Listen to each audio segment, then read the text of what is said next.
समन्वद स्वामीकृत आपकी मीमांसा ग्रंथ में वर्णित प्रयोग भगवद विद्मी अष्टसहस्री आचार्य अकलंक स्वामी अष्टसती में शुगत दर्शन में जो निर्विकल्प से विकल्प को उत्पत्ति मार रहे हैं उस बात को समझा रहे हैं। निर्विकल्प से कोई विकल्प की उत्पत्ति नहीं होती और यदि आप जाति आदि के कर रहे हो वो भी संभव नहीं है। पदार्थ को स्वीकार करो, अर्थ से सूत्र को स्वीकार करो।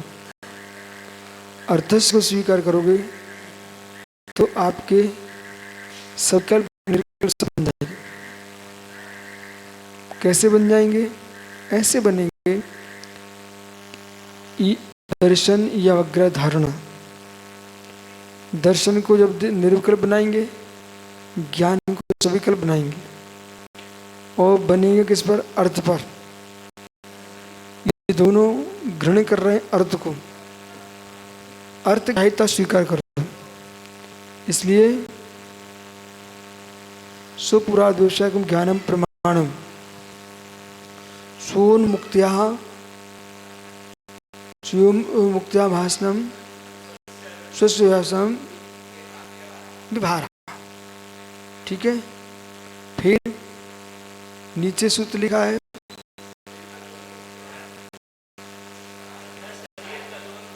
अर्थस्य तदोन्मुक्त्या।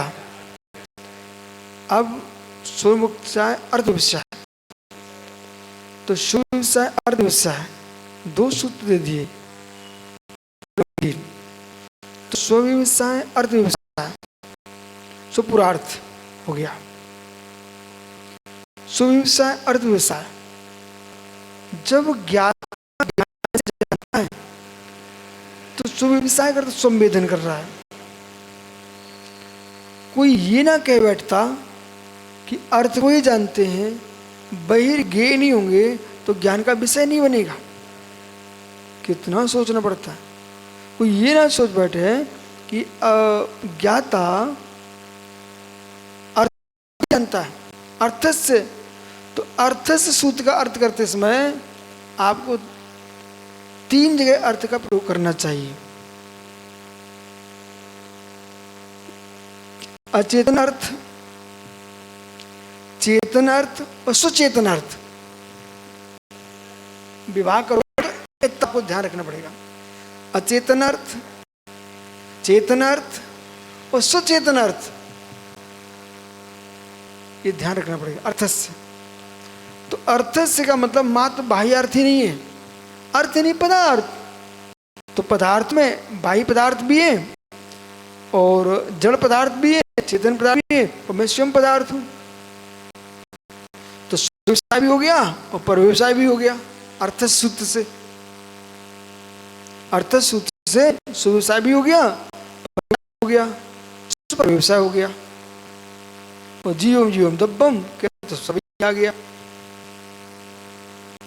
ये धाराएं हैं। ये सब होता क्या है? अपना जीव सब बढ़ गया, आपको सब झलकने लग गया। देखो विषय ये, विषय ये, विषय ये है। तो इतना ये विकल्प कर रहे हैं। सो भी निर्विकल्प है, भी निर्विकल्प है। सो भी निर्विकल्प है, पर भी निर्विकल्प है।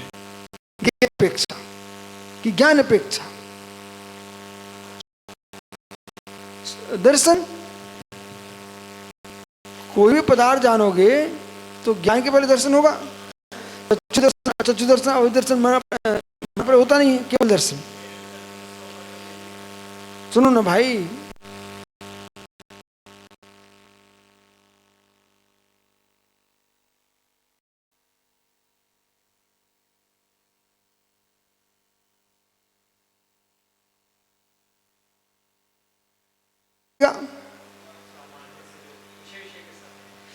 तो होगा कि नहीं होगा? तो विषय पर नहीं हो सकता क्या? अरे यार 1 मिनट सुनो ना, मैं आपको दिखा दूं फिर क्या करोगे आप। आओ बालक आओ।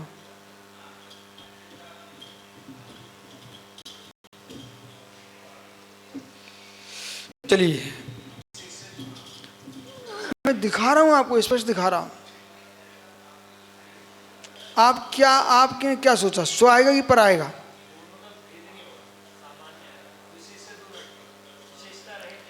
अरे आप समझो मैं क्या बोल रहा हूं। हम भेद नहीं बना रहे हैं, हम ये बना रहे हैं स्व को जानेगा तब भी दर्शन होगा, पर को जाने तब भी दर्शन होगा। आगे समझे? अब इकट्ठा बोल दीजिए, सुपर का दर्शन, ज्ञान तो दर्शन। आप हमारा शब्द नहीं पकड़ पा रहे हो। हाँ आइए अब आगे भेद। ये पर है और मैं स्व हूं, ठीक है भैया, यही चल रहा है ना। आप कहो कि कुछ पढ़ा नहीं है और संसार में डर लगने लगता है। ये पर है और मैं स्व हूं। अब मैं इसको चक्षु दर्शन, चक्षु ज्ञान को से जानना चाहता हूं, चक्षु दर्शन से। चक्षु दर्शन से विशेष जानने के परे सामान्य दर्शन होगा कि नहीं होगा? होगा ना पक्का। चक्षु दर्शन, चक्षु ज्ञान के पहले सामान्य सत्ता ग्रहण होता है, उसका नाम चक्षु दर्शन है। इसको जब हम जानेंगे तो ये चक्षु दर्शन हुआ, परमेश्वर चक्षु दर्शन, परमेश्वर निकर्ष सन्निपात दर्शन हुआ। चलिए चक्षु दर्शन नहीं होता है क्या? होता है। मैं निज आत्मा का ध्यान करूंगा तो क्या सीधा ज्ञान से ध्यान होगा? छद्मस्तक दर्शन पूर्वक ज्ञान होता है।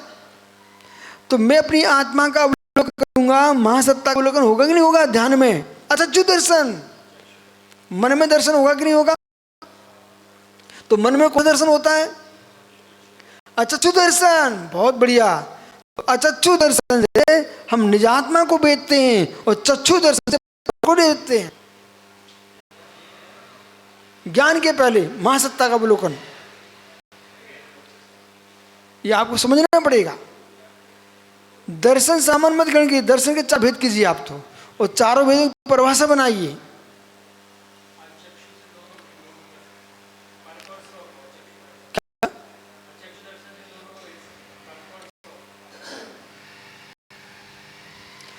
चक्षु इंद्रिय के अलावा जो 4 इंद्रियों से ज्ञान के पहले सामान्य सत्ता अवलोकन होगा वो चक्षु दर्शन होगा।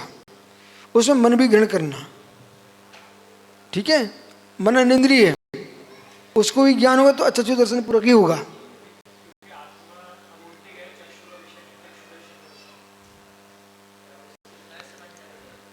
ऐसा मत बोलो।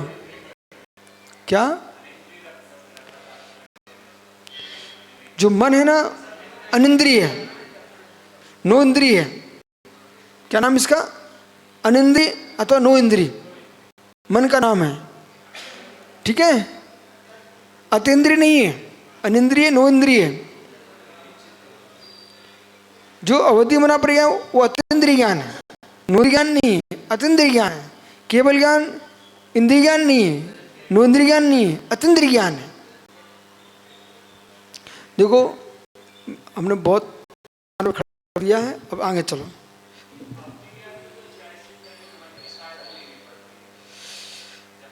सुनो, आपका प्रश्न बहुत बढ़िया है, इसका उत्तर 1 मिनट में हम कह देता हूं।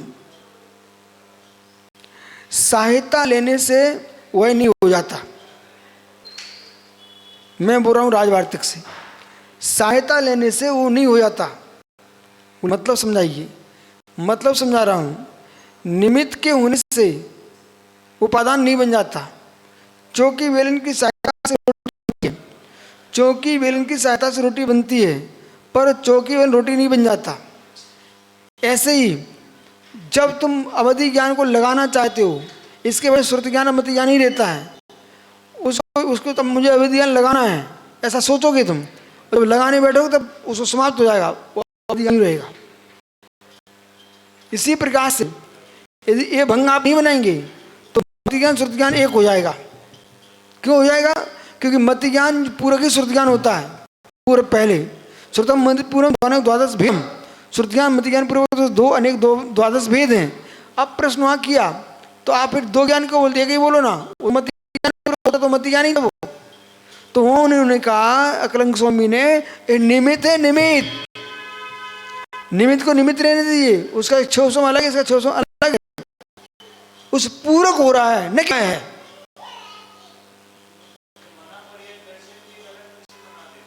क्यों बनाएंगे? चलो इसका भी उत्तर दे देता हूं। मनापरे ज्ञान नाम का कोई दर्शन नहीं है, कोई दर्शन है ही नहीं आगम में, क्योंकि 4 ही दर्शन है। पहले मैं ऐसे घुमा रहे हैं, 4 ही दर्शन है, 4 ही संख्या, चक्कु चक्कु वही मन पचे के भी पच्चक और भई हमचा, ठीक है। अर्चना दंसन सामन जी लेकर भड़ी हम, ठीक है ना। अब 4 ही दर्शन है, फिर मनापरे नाम का दर्शन क्यों नहीं है ही नहीं है आगम में कहीं भी, तो स्वीकार क्यों करूं? क्यों नहीं है प्रश्न करो। और ये मनापरे दर्शन होना चाहिए, क्योंकि आपके यहाँ सूत्र, अब मैं आपसे प्रश्न कह देता हूँ, आपके यहाँ सूत्र है दंशन पुपम नाणम छंद तुम छदवत्ता दुर्वियोगा, दर्शन पूरे ज्ञान होता है, छदवत्ता के दोनों उपयोग के साथ नहीं हो सकते, इसलिए आपको यहाँ पर मनापरे ज्ञान लगाना, दर्शन लगाना चाहिए, नहीं लगाना चाहिए था, क्योंकि फिर तो क्या बिना दर्शन के मनापरे ज्ञान होता है क्या? पहले सुनो ना, बिना दर्शन के ज्ञान होता है क्या?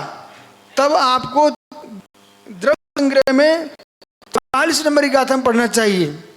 उन्होंने ब्रह्मदेव सूर्य ने स्पष्ट कर दिया, ये अवधि ज्ञान जो है रूपिस बधे, रूपी स्थूल बाह्य द्रव्य को जानते हैं, परंतु मनापरे ज्ञान वो भी रूपिस बधे की तरह रूपी को ही जानता है, लेकिन अनंत भाग मनापरे से परकीय मनोगत, चिंतित अचिंतित अर्धचिंतित इनको जानता है, मनोगत को जानता है, और मनापरे ज्ञान मन पूरक लगाते हैं, मन पूरक लगता नहीं है, इसलिए मन का विषय बनता है अचक्षु दर्शन, इसलिए वहां पर अचक्षु दर्शन से काम बनता है, इसलिए स्वतंत्र रूप से मनापरे ज्ञान का कोई दर्शन नहीं है। अवधि दर्शन का काम है, सीधा काम होता है, नहीं होता, बिल्कुल नहीं होता, स्वतंत्र ज्ञान है, लगाना नहीं पड़ रहा है, वहां मन का कोई काम नहीं है। एक बार अपने प्रश्न करो, बोले गुरु भगवान हम पूर्व में क्या थे, बस अब इससे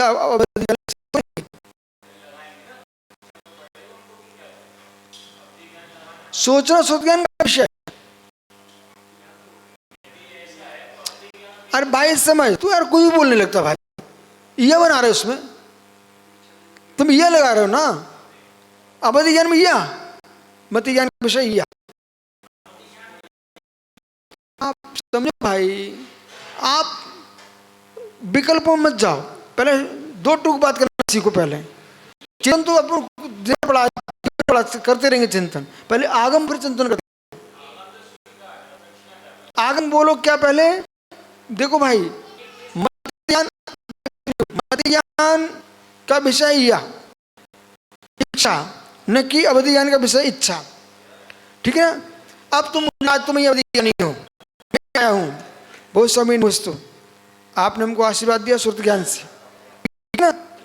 मैं जानना चाहता हूं मेरा अगला भाव मैं क्या बनने वाला हूं, ठीक, ये प्रश्न हमने किया, आप तुरंत ही अवधि ज्ञान से बताता हूं।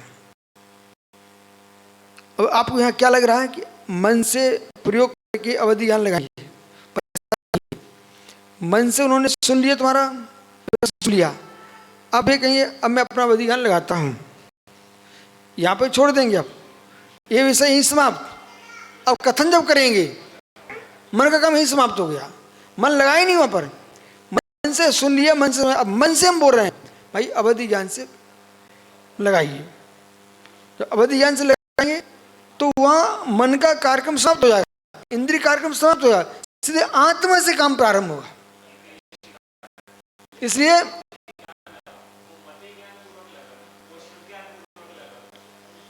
श्रुति ज्ञान का कोई प्रयोग ही नहीं हुआ। ऐसा हमको लगता है कि श्रुति ज्ञान का प्रयोग हुआ है। प्रयोग नहीं प्रयोग हुआ है कि हमने तुम्हारा प्रश्न ज्ञान से भी बता रहा हूं ना, 2 मिनट को जान लिया कि श्रुति ज्ञान से हमने तुम्हारा जान लिया, प्रश्न किया है, उत्तर मुझे देना है। अब हम सीधे ध्यान लगाएंगे, अभी दर्शन लगेगा, अब दर्शन लगेगा। अब मना प्रिय ज्ञान में क्या होने वाला है कि ये जीव क्या सोच रहा है, तो सोच रहा है तो उसको सोच करके फिर मना प्रिय ज्ञान मनपूर्वक लगता है। और मन जो है ना मतिज्ञान पूर्वक होता है, मतिज्ञान पूर्वक मन से साथ होता है, इसलिए वहां पर अचक्षु दर्शन लगता है। और अचक्षु दर्शन होने से वहां पर मना प्रिय ज्ञान का नाम कोई स्वतंत्र दर्शन नहीं बनता है, वहां अचक्षु दर्शन ही लगता है।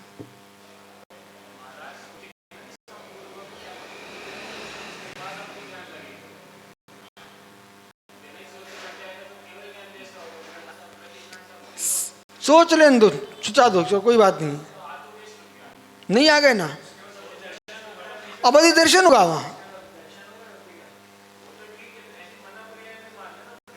क्यों माने?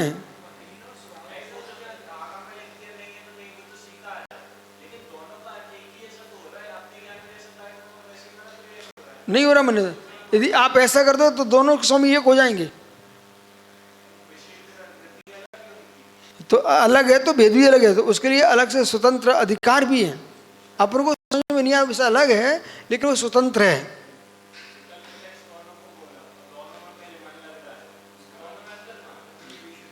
एक जो है ना मन लगा के उनको ही जान रहा है, पर मन लगा के मन नहीं जानते हैं, वो को जानते हैं, वे द्रव्य को नहीं जान पा रहे, वे मन की विषय को जान रहे हैं। अवधि ज्ञान मन की विषय बिल्कुल जानते ही नहीं है, और मना पर ज्ञानी बाह्य द्रव्यों को जानते ही नहीं है, मनोगत विषय को जानते हैं।